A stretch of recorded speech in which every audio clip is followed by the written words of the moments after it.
So hello guys and welcome back to the channel. For one, thank you for 1,000 subscribers. That's a huge milestone. And if you haven't subscribed and you're watching this, make sure you subscribe. I post quite often.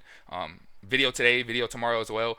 And in this one, we're going to be talking about 3 tips that you can utilize right now to drastically improve your run defense. And I'm going to start with the most unknown one, I guess, or the most like underrated one. It's kind of semi new to Madden 26, but it kind of was in Madden 25, and then they patched it out. But it's been in college football 25 and college football 26 for a while.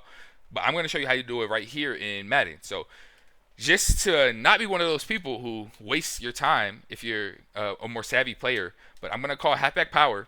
And the tip that I'm talking about is the ability to basically lock in this user guy. So if I either tap A and then hold my left bumper, I'm able to sit here, hold right trigger, move my left stick around, and as you're seeing, my player is not moving, but I'm moving my left stick.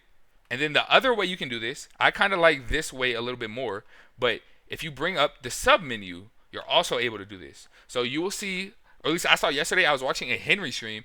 He kept on doing this, and I was wondering, like, what the hell is that? So I was doing the custom stem version, but when you bring up this version, you're actually able to still do the exact same thing. So I'm moving the right stick, and the only thing that reacts to this is the D-pad. So moving the left stick does nothing for this substitution menu. And then when I snap this ball, you're going to see I'm able to just run through and make this tackle. So that's going to be the main tip of this video, but the other tips I'm going to go over.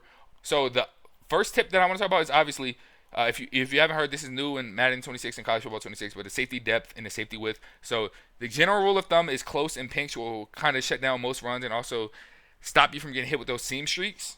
But sometimes they'll lab up those really good outside runs, and having your safeties on pinch, it'll basically make it super easy for them to kind of get sealed inside. So just be mindful of that. So that's tip number 2. And then tip number 3 is just going to be knowing your run fits. So each of these different coverages has a different run fit. So for cover 2, both of your corners are in the run fit. For cover 3, one of your safeties is in the run fit. And then for cover 4, both of your safeties are in the run fit. And now you're probably wondering, how do I check that? Well, I'm going to go ahead and I'm going to call cover 4 in this case here. And then if I hold right trigger, and now I'm holding X because I'm on Xbox. So if you hold X, it's a run to the left is the fits that it's showing. And if I hold B, it's a run to the right for a shift that, or for the fits that I'm showing. And then additionally, if I were to crash my line, this also can change things. So now I crash my line inside, and now you see I'm responsible for this right B gap now.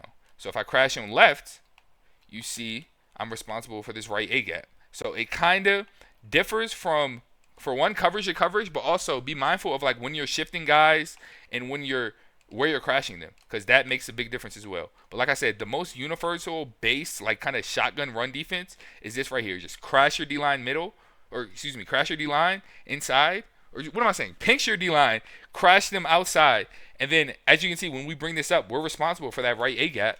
And now I'm going to do that tip that I showed you guys earlier. And now when I snap this ball, I'm instantly running down. And then just one more rep, we're going to show cover 3 this time. And it's not going to matter because I'm not going to snap the ball. But as we see, now my right safety is only in the run fit. So, and then when I show the pre-snap, that's how you can kind of think about that. So that should be the case for basically every coverage. And then when I switch over to a cover 2, you see both my corners are in the run fit. So they don't show that they're in the run fit, but it says that F and that C, that's a force defender, and then run to the right, force defender on the right. So the C is for cutback, and then the F is for force. And then additionally, the whole user trick that I showed you guys, where you can just lock yourself to wherever you're standing, it's also really good when it comes to stunts and things like that. So when it comes to 6-1, you're not able to, you can only stun on one side, unfortunately, but the side that you stun on, so for this case, it's going to be like text, but I can bring up that subs menu, and then I can instantly sprint down at the line to start the play. So even if it's a pass play, and I can run back, and it kind of makes the offensive line pay attention to you. Now, of course, there's a counter to this. Your opponent, they just have to use the untargeted defender. But that's going to be it for this one. I hope you guys learned something, and I'm going to catch you guys in my 146 video tomorrow, talking a little more specifically about a good pass defense that I've been running lately.